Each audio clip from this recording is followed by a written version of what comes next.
Imagine waking up tomorrow with a magical disease, not the kind that makes you sneeze, the kind that makes you physically incapable of saying yes to nonsense.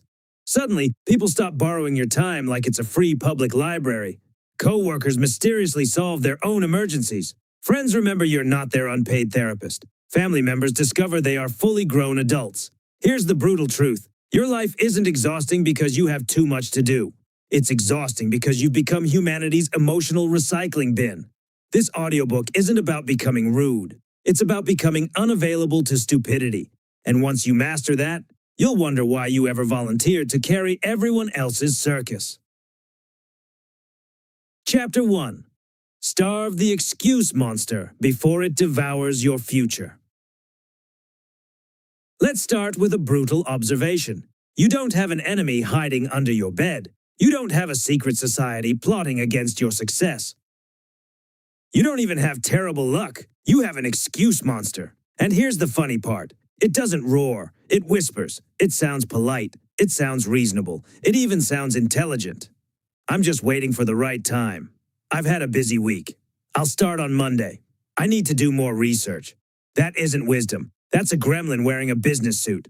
The excuse monster doesn't break your life in one dramatic explosion. It steals it one tiny, perfectly logical sentence at a time. One skipped workout, one delayed phone call, one postponed project, one extra hour scrolling through videos of strangers organizing kitchen drawers like they're preparing for a museum exhibition. Then another.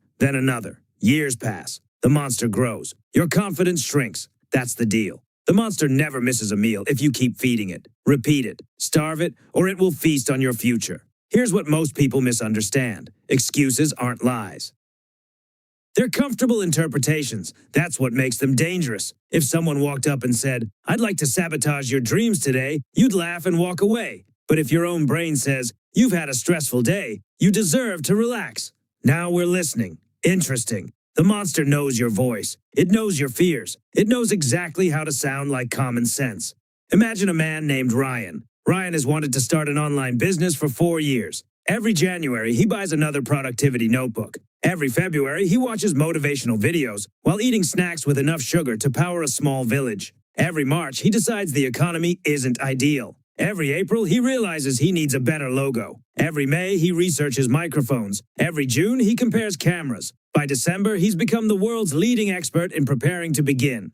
His friend Jake? Jake started with terrible equipment, awkward videos, an embarrassing logo, a laptop that sounded like it was preparing for takeoff. Today, Jake owns the business Ryan planned. Ryan owns 12 notebooks. Planning feels productive. Sometimes it's just procrastination wearing glasses. You have a choice. The excuse monster loves perfection. Perfection is its favorite restaurant, because perfection never arrives. There's always one more course, one more book, one more certification, one more tutorial, one more magical Tuesday when the stars finally align and the universe personally emails you permission to begin. Spoiler alert. That email isn't coming. You don't need permission. You need motion. That's the key. Now let's talk about something your brain does every single day. It protects your comfort, not your future. Comfort. Your brain is ancient. Thousands of years ago, staying comfortable often meant staying alive. Today, comfort means sitting in an expensive chair convincing yourself that tomorrow is somehow different from today. Your brain celebrates avoiding discomfort. You skip the workout, instant relief, tiny reward. You avoid the difficult conversation, immediate comfort, tiny reward. You delay launching your project, stress disappears, tiny reward. Your brain applauds. Excellent work. We escape discomfort. Meanwhile, your future quietly packs its bags and leaves through the back door. Excuses are emotional junk food. They taste amazing for 5 minutes. Then they leave you mentally bloated. Repeat it again. No more snacks for the monster. Successful people aren't fearless. They simply refuse to feed the creature. They hear the same whispers. I'm tired. This isn't ideal. What if people judge me? Then they answer with action. Not emotion. Action. Because action changes emotion. Not the other way around. People wait until they feel motivated. That's backwards. Motivation is lazy. Discipline shows up before motivation even gets dressed. Think about brushing your teeth. You don't wait until inspiration strikes. You don't stand in front of the mirror hoping dramatic background music begins. You brush them because that's what you do. Imagine treating your goals the same way. No negotiation, no committee meeting inside your head. No emotional weather forecast, just action. The monster hates routines. It survives on negotiations. Every morning it asks, "So, are we really doing this today?" Stop answering. Just move. Here's another trick the monster plays. Comparison. It tells you someone else is younger, smarter, luckier, more talented, fantastic. And comparison is one of the cheapest excuses ever invented. Someone always has advantages. Someone always has disadvantages. History is filled with ordinary people outperforming extraordinary complainers. Talent is wonderful. Consistency usually wins anyway. Imagine two men. One has incredible talent, works once every 2 weeks. The other is painfully average, shows up every single day. 5 years later, guess who quietly built an empire while Mr. Gifted was still discussing his potential? Potential is fascinating. Results pay the bills. That's the key. Now here's your assignment. Simple, brutally simple. For 1 week, carry a notebook or use your phone. Every excuse goes into that list, every single one. I'm tired. I don't feel like it. I'll start tomorrow. I need better timing. I deserve a break. Write them all down. Don't judge them. Collect them. By the end of the week, read them. You'll discover something hilarious. Your excuse monster has exactly 7 jokes. It just tells them with different hairstyles. Once you can see the pattern, you stop believing it. Awareness starves the monster. Then replace every excuse with a micro commitment. Not a giant promise, tiny. Too tiny to negotiate. Can't exercise for an hour? Walk for 5 minutes? Can't write 10 pages? Write 1 paragraph? Can't read 50 pages? Read 2. Can't build the business today? Send 1 email. 1 action beats 100 intentions. Momentum is built in inches, not miracles. Most people think transformation looks like fireworks. It doesn't. It looks like boring consistency repeated until everyone calls it discipline. Here's another truth. Stop celebrating intentions. Nobody becomes stronger because they intended to lift weights. Nobody becomes wealthy because they intended to invest. Nobody builds confidence because they intended to speak up. Intentions are unpaid interns. Actions are full-time employees. Hire more actions. Fire more intentions. The excuse monster cannot survive in a life where action happens before debate. Remember that. When you wake up tomorrow, don't ask yourself how you feel. Ask yourself one question. What is the next right action? Then do it. Without drama, without ceremony, without waiting for inspiration to descend from the heavens, riding a glitter-covered unicorn. The world belongs to people who move before they're ready. Not because they're special, because they stopped feeding the monster. 1 excuse seems harmless. 1,000 excuses become a personality. 1 action seems insignificant. 1,000 actions become a life. You have a choice. Every morning, every hour, every decision. Feed the monster or feed your future. There is no third option. Starve it. Starve it again tomorrow. Then the next day. One day you'll notice something strange. The whispers become quieter. The negotiations disappear. Action becomes automatic. And the monster? It finally goes looking for someone else's ambitions to eat.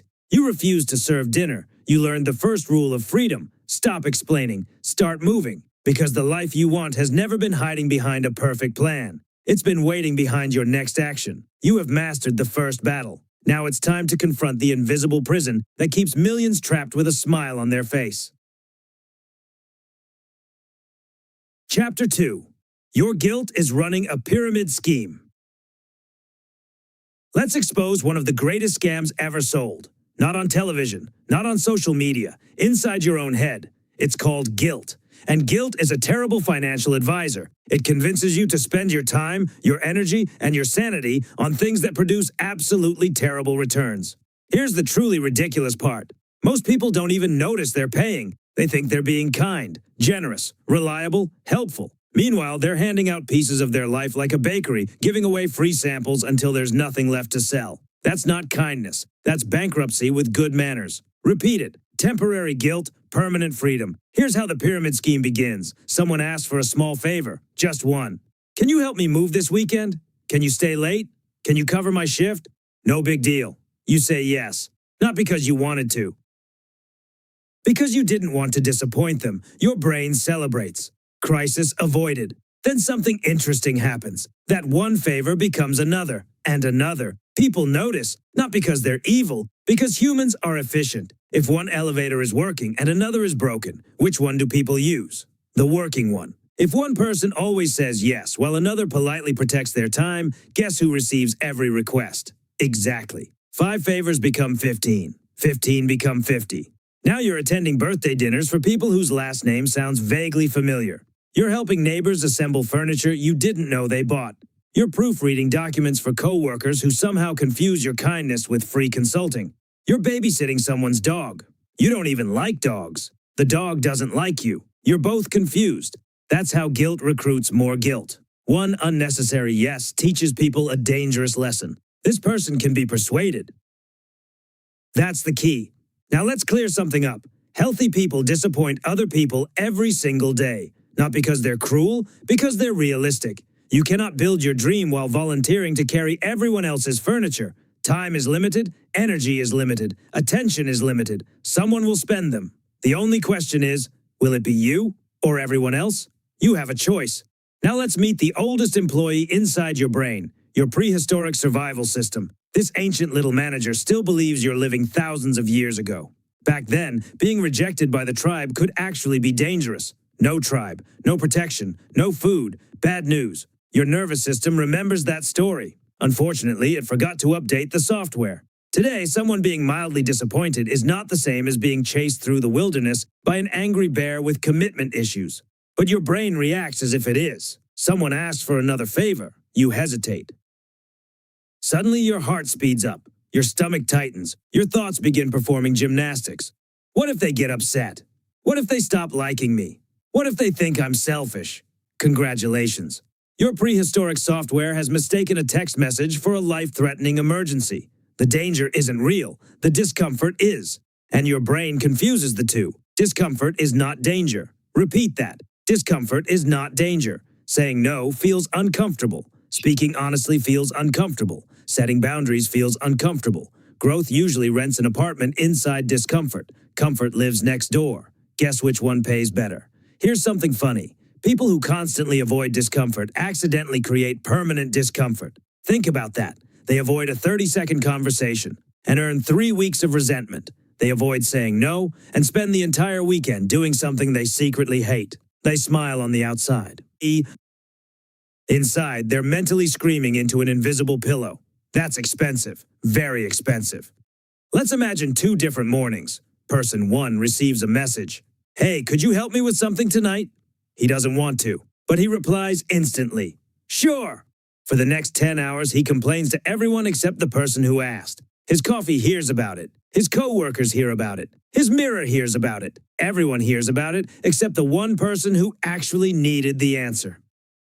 Now person 2 gets the same message. He pauses. He thinks. He checks his priorities. He replies, I won't be able to tonight. Hope it goes well. Done. 30 seconds. Conversation over. One person experiences 30 seconds of discomfort. The other experiences an entire day of resentment. Who made the smarter investment? That's the key. Now here's another uncomfortable truth. Some people are counting on your guilt. Not always intentionally, but they know the pattern. They know you'll apologize. They know you'll explain. They know you'll eventually surrender. Watch how often requests are wrapped in emotional decorations. I wouldn't ask if it wasn't important. You're the only person I can count on. It'll only take a minute. Only a minute? Interesting. Somehow that minute always graduates into 3 hours. Time has magical powers when someone else is spending yours. Here's a rule worth memorizing. If someone becomes angry because you protected your time, they weren't respecting your time. They were expecting access to it. There's a difference. Healthy relationships survive boundaries. Unhealthy relationships panic when boundaries appear. Boundaries don't destroy good relationships. They reveal weak ones. Read that again in your mind, then remember it forever. Now let's make this practical. The next time someone asks you for something, stop answering immediately. Pause. 5 seconds. That tiny pause is powerful. It interrupts the automatic guilt response. Instead of reacting emotionally, you respond intentionally. Then ask yourself 3 questions. Do I actually want to do this? Does this fit my priorities? Will I quietly resent saying yes? If the answer to the 3rd question is yes, that's your answer. No. Notice something. You don't need a dramatic speech. You don't need 12 paragraphs explaining your childhood. You don't need charts or slides or a documentary narrated by someone with a deep voice. A simple sentence works. I can't. I'm unavailable. Not this time. Short, calm, finished. Confidence uses fewer words. Insecurity writes essays. That's the key. Let's talk about another trap. Many people believe saying no makes them selfish. No, never choosing yourself eventually makes you invisible. You become the dependable helper, the reliable backup plan, the emergency contact, the unofficial therapist, the volunteer. Everyone appreciates you. Few actually respect your limits. Because you've never shown them any. You trained people how to treat you. Good news, you can retrain them. Will some people complain? Absolutely. When free buffet hours end, hungry customers always protest. That doesn't mean you reopen the restaurant. Remember this. The people who genuinely care about you will adjust. The people who only cared about your usefulness may disappear. Don't chase them. Wave politely, wish them well, then continue building your life. Here's the final lesson. Guilt is temporary. Burnout sends invoices. Stress collects interest. Resentment compounds daily. Every unnecessary yes becomes another payment toward a life you never wanted. Stop financing everyone else's priorities. Invest in your own. Repeat it one last time. Temporary guilt, permanent freedom. Again, temporary guilt, permanent freedom. One awkward conversation, or years of quiet frustration. One honest sentence, or a lifetime of pretending. You have a choice, always. Your guilt isn't proof you're doing something wrong. Sometimes it's proof you're finally doing something right. You have stopped feeding everyone else's expectations. Now you're ready for the next level. Because protecting your time means nothing if you keep explaining yourself like you're standing in court. The strongest people don't argue for their boundaries. They simply enforce them. Chapter 3. No is a complete sentence. Stop writing novels. Here's a strange habit almost everyone has. Someone asks for a favor. You already know the answer. It's no. But instead of saying one simple word, your brain suddenly decides to produce a feature-length documentary. I'd love to help, but my schedule has been really busy, and I have this thing tomorrow, and I didn't sleep very well, and my neighbor's goldfish has been acting suspicious lately. Congratulations, you turned one sentence into a courtroom drama. The judge is confused. The jury has gone home. The goldfish never asked to be involved. Here's the truth. Every explanation becomes a negotiation. The moment you say, I can't because, the other person hears something completely different.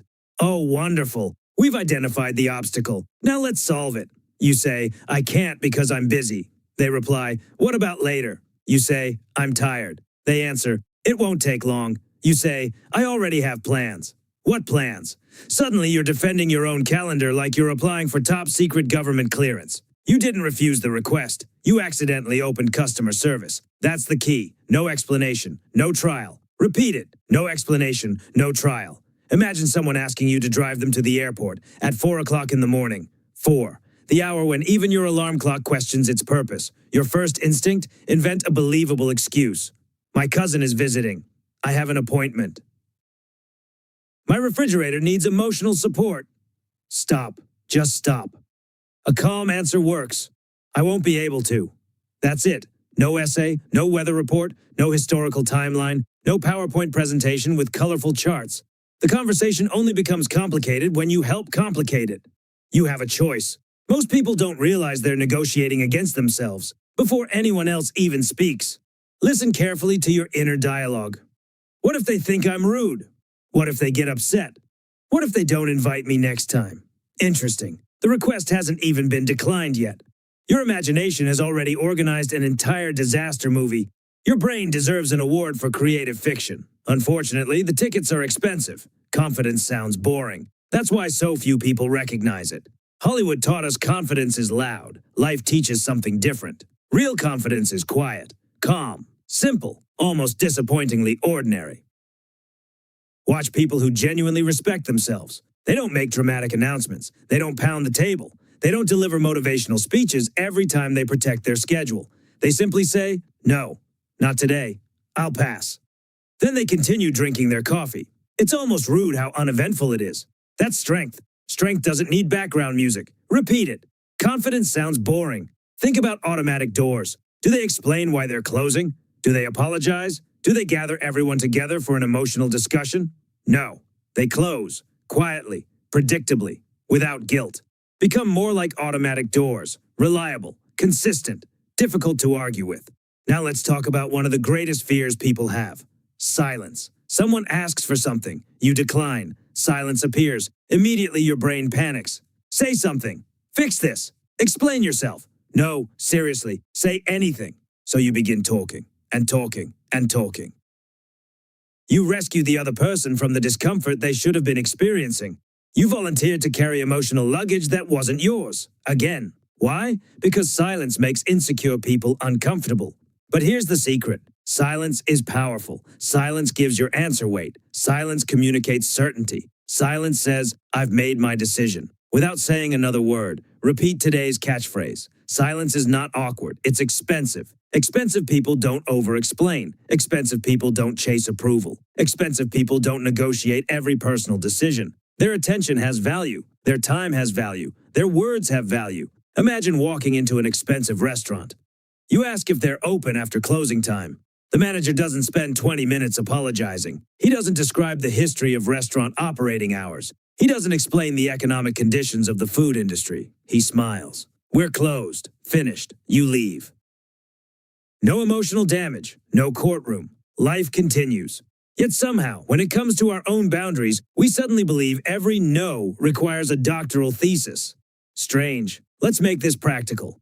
The next time someone asks you for something you don't want to do, try this experiment. Answer using fewer than 6 words. I'm unavailable. I can't make it. Not this time. That won't work. Then, nothing. Let silence breathe. It will feel uncomfortable. For about 10 seconds, your nervous system will begin shouting. Add another sentence. Ignore it. Remember chapter 2. Discomfort is not danger. You're not being attacked. You're simply allowing another adult to experience reality. That's healthy. Here's another trick people use without realizing it. They apologize for existing. I'm so sorry. For bothering you, I hate saying no. I feel terrible. Notice what happens. The apology becomes an invitation. The other person senses uncertainty.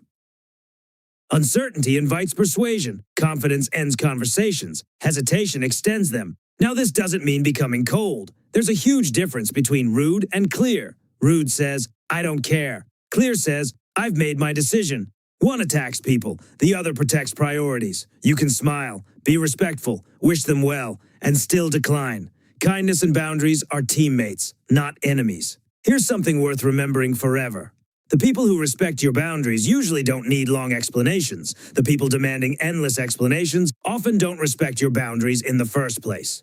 Read that again. It's one of life's simplest filters. Healthy people hear your answer. Manipulative people challenge it. Healthy people adjust. Manipulative people negotiate. Healthy people move on. Manipulative people keep pushing. Your job is not to convince everyone. Your job is to remain consistent. Consistency builds credibility.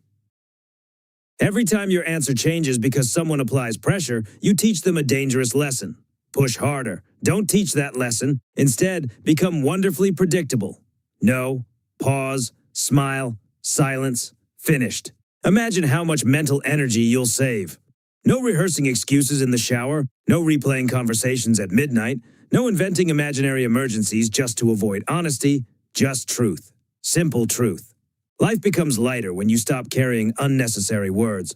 Words are like money. Spend them wisely, waste enough of them, and eventually people stop hearing the important ones. That's why confidence is efficient. Few words. Clear meaning, strong boundaries. Repeat today's lesson one final time. No explanation, no trial. Confidence sounds boring. Silence is not awkward. It's expensive. Master those 3 ideas and you'll discover something remarkable. People stop asking the same unreasonable favors, not because the world changed, because you did. The strongest boundaries are rarely built with louder voices. They're built with fewer words. You've learned to stop explaining yourself. Now it's time to learn why some people seem determined to ignore boundaries altogether, and how to become almost impossible to manipulate. Chapter 4. Become hard to manipulate. Let's talk about a skill that will change your life. Not becoming louder, not becoming colder, not becoming the person who walks into every room acting like they own the building. That's not confidence. That's a person who watched 3 motivational videos and now treats every conversation like a boxing match. The real skill? Becoming impossible to control. Because here's the brutal reality. The world is full of people who don't ask for your time. They test if they can take it. They don't always do it maliciously. Sometimes they don't even realize they're doing it. But the result is the same. Your energy disappears. Your priorities get pushed aside. Your life becomes a waiting room where everyone else gets called before you. And you sit there holding a number that says, "Thank you for sacrificing your dreams. Your service has been noted." No, enough. You need a stronger filter. You need boundaries. You need emotional armor, not a wall. Armor. A wall blocks everyone. Armor lets you move freely while protecting what matters. That's the difference. Repeat this. Kind voice. Steel backbone. Now let's examine one of the oldest manipulation tools in human history. Emotional blackmail. It usually arrives wearing a disguise. It doesn't say, "Hello, I am here to manipulate your emotions." Nobody is that honest. It arrives wearing a friendly costume. "I just thought you cared. You're the only person who can help me. I guess I know where I stand with you. I thought you were different." Notice the pattern. These sentences aren't requests. They're emotional traps. They take your kindness and turn it into a weapon against you. They're discount coupons for your boundaries. 50% off your self-respect today only. Buy one guilty feeling, get another free. Limited time offer. Available everywhere, especially from people who know you struggle to say no. Here's the important distinction. A healthy person asks. A manipulative person creates pressure. A healthy person says, "Can you help me?" A manipulative person says, "If you were really my friend, you would." See the difference? One respects your choice. The other tries to remove it. And remember, you always have a choice. That is the foundation. You can care about someone and still say no. You can love someone and still protect your time. You can support someone and still refuse to become their emergency department. You are a human being, not a 24-hour customer service hotline with feelings. Now let's talk about the danger of being the nice guy. Being kind is powerful. Being endlessly available is dangerous. Many people confuse kindness with unlimited access. They believe, if I'm a good person, I should always help. No, a good person helps intentionally. A person with no boundaries helps automatically. There's a huge difference. One comes from strength. The other comes from fear. Fear says, if I stop helping, people won't need me. Strength says, I help because I choose to, not because I'm afraid. That's the key. Choice changes everything. Think about a professional athlete. Do they train every hour of every day? No. Why? Because recovery matters. Imagine a basketball player saying, I feel guilty resting. The other team might think I'm lazy. Ridiculous. Yet people do this with their lives constantly. They treat rest like a crime. They treat boundaries like selfishness. They treat exhaustion like proof they're valuable. That's backwards. Burned out people aren't more honorable. They're just people who ignored the warning lights until the engine started making mysterious noises. Your mind is not a machine, and even machines get maintenance. Your phone warns you when the battery is low. You probably respect your phone more than yourself. The phone gets charging time. You get another responsibility. Something is wrong with that picture. Now let's expose another truth. Manipulators don't search for strong people. They search for available people. Availability is a signal. If your schedule has empty space, someone will try to fill it. Human nature hates unused resources. A parking spot appears, someone parks. A free hour appears, someone requests it. A person with weak boundaries appears. Someone starts moving furniture into their life. Suddenly you're carrying boxes for problems you never purchased. Remember this. If you don't protect your time, someone else will schedule your life. That's the key. Now let's talk about how to actually become harder to manipulate. The answer isn't anger. Anger is easy. Anyone can explode. A toddler can throw a tantrum because someone gave them the wrong color cup. Congratulations. You and the toddler have achieved the same emotional strategy. Real strength is calm. Calm is controlled power. The most difficult person to manipulate is not the loudest person. It's the person who remains steady. Someone pressures them. They stay calm. Someone complains. They stay calm. Someone tries guilt. They stay calm because they understand something important. Another person's emotion does not automatically become your responsibility. Read that again. Someone being upset does not mean you did something wrong. People can be disappointed. They can survive. Humans are surprisingly durable. We have survived bad haircuts, terrible movies, and meetings that should have been emails. Disappointment is not a natural disaster. Nobody needs a rescue helicopter because you declined a request. Now practice this. Someone asks you for something. You don't want to do it. Instead of defending yourself, try this. Thanks for asking, but I can't. Notice the power. Respectful, clear, final. If they push, repeat. I understand, but I can't. Again. I understand, but I can't. No anger, no frustration, no emotional wrestling match. You don't wrestle with every person who throws a rope at you. Sometimes you simply don't grab it. That's maturity. Remember, kind voice, steel backbone. You don't need to become a villain to protect yourself. You don't need to become cold. You don't need to stop caring. You simply need to stop confusing someone else's comfort with your responsibility. The strongest people aren't difficult to love. They're difficult to use. That's the difference. When you become clear about your limits, something amazing happens. The right people respect you more. The wrong people lose interest. Both outcomes are useful. One builds stronger relationships, the other removes unnecessary weight, and suddenly your life feels lighter. Less drama, less resentment, more focus, more freedom. Because you stopped allowing emotional tricks to control your decisions. You learned the secret. Manipulation only works when you participate. The moment you stop accepting the invitation, the game ends. So remember, kind voice, steel backbone, smile, stand firm, protect your priorities. Because your future does not need you to be everyone's hero. It needs you to be responsible for your own mission. You have learned how to defend your boundaries. Now it is time for the final transformation. Building a life so focused, so intentional, and so powerful that you no longer need anyone's approval to live it. Chapter 5. Build a life that doesn't need permission. Let's finish with the truth most people spend their entire lives avoiding. Your life is yours. Not your family's, not your friends, not your co-workers, not random people online who have somehow decided your choices require their approval. Yours. Simple sentence. Massive responsibility. Because once you accept that your life belongs to you, something uncomfortable happens. You lose your favorite excuse. You can no longer say, "I didn't have time," because you start noticing where your time went. You can no longer say, "I couldn't focus," because you start seeing all the distractions you invited inside. You can no longer say, "I had no choice," because you realize you were making choices every single day. The question was never whether you were choosing. The question was whether you were choosing intentionally.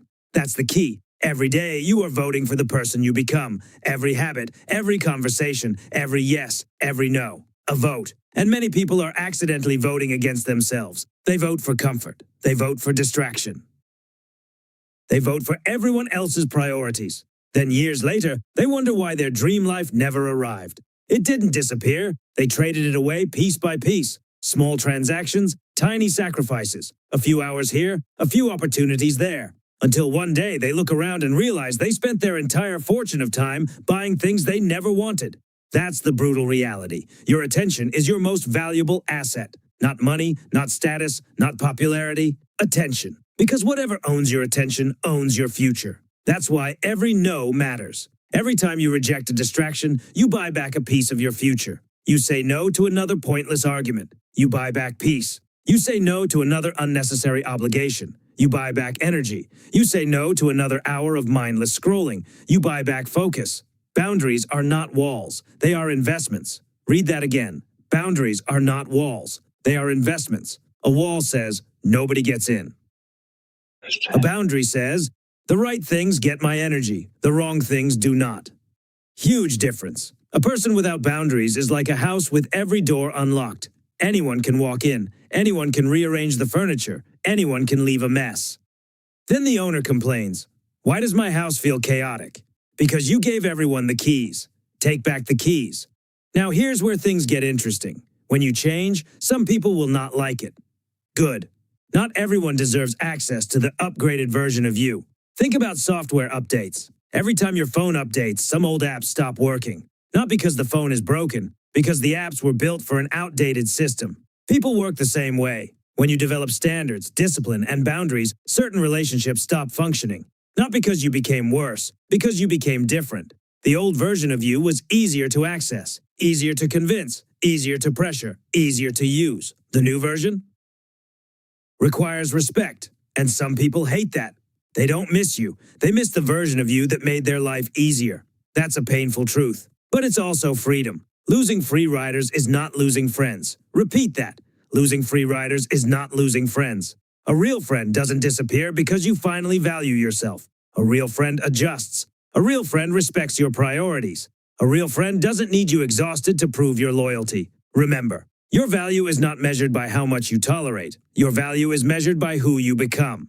Now let's talk about attention. Because this is where modern life becomes ridiculous. We live in a world where people protect their expensive belongings better than their minds.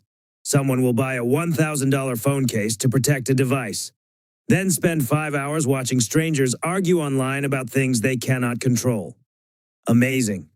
Humanity has created a species that protects glass screens better than mental clarity. Your attention is constantly being hunted. Notifications, drama, trends, opinions. Everyone wants a piece, and most people hand it over willingly.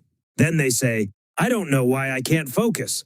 Because your brain has been treated like a public playground. Every random thought gets invited. Every distraction gets a chair. Every useless opinion gets VIP access. Enough. Protect your attention like treasure, because it is. Money returns. You can earn more. Energy sometimes returns. A good night's sleep helps. But time never files an appeal. Time never sends a replacement. Time never knocks on your door and says, "Good news. I found those 5 years you misplaced. Gone. Finished." That's why boundaries matter. They are not about controlling others. They are about respecting reality. You have limited days, limited energy, limited opportunities. Your job is to spend them wisely. Imagine someone gave you $1 million. Would you throw it into a fire? Would you hand it to strangers because you felt awkward saying no? Of course not. You would protect it. So why do people treat their hours like worthless coins? Why give away the most valuable thing they own? Your time is your life in another form. Spend it carefully. Now here's your final challenge. For the next 30 days, stop asking, "Will people approve?" Start asking, "Does this move me toward the person I want to become?" That question changes everything, because approval is addictive. You can spend your whole life chasing it and still never catch it. Someone will always have an opinion. Someone will always misunderstand. Someone will always complain. Trying to satisfy everyone is like trying to dry the ocean with a towel. A noble effort, completely ridiculous. The ocean does not care. Neither will some people. Accept that. Free yourself. Your mission is not to be liked by everyone. Your mission is to respect yourself enough to build the life you are capable of building. Protect your peace before you protect people's opinions. That's the final lesson. You don't need permission to grow. You don't need permission to change. You don't need permission to choose yourself. The person who benefits most from your boundaries is the person you are becoming. The stronger you, the focused you, the disciplined you. The person who wakes up one day and realizes, "I stopped living for approval and I finally started living." So remember everything you've learned. Starve the excuse monster. Stop feeding guilt. Stop writing novels when one sentence is enough. Become impossible to manipulate. Protect your attention. Protect your peace. Because every time you say no to what drains you, you say yes to what builds you. And that is the ultimate freedom. Not having everything, not controlling everyone, not proving yourself. Freedom is owning yourself, your time, your choices, your direction, your future. The world will always have requests. The world will always have opinions. The world will always have noise. But you have a mission. Now go protect it. Protect your peace before you protect people's opinions. Because the life you want has been waiting for you. Not the perfect version, not the future version. You, right now. Start. Let's make this painfully simple. Stop apologizing for protecting your life. Stop explaining every decision like you're asking permission to exist. Stop confusing availability with kindness. Stop treating your calendar like a public park where anyone can pitch a tent. Every unnecessary yes steals time from the person you're supposed to become. Every boundary builds confidence. Every calm no strengthens your self-respect. Every moment you stop carrying other people's emotional luggage, your own life becomes lighter. Some people will call you selfish. Wonderful. Those are usually the people who are enjoying the free ride. Remember these words: temporary guilt. Permanent freedom. Kind voice. Steel backbone. Every yes trains your future. And the future starts with the next request someone makes. When it comes, pause, breathe, smile, then decide whether you're protecting your peace or donating another piece of your life. If this audiobook challenged you, don't just listen. Practice. Your next no might be the first real yes you've ever given yourself.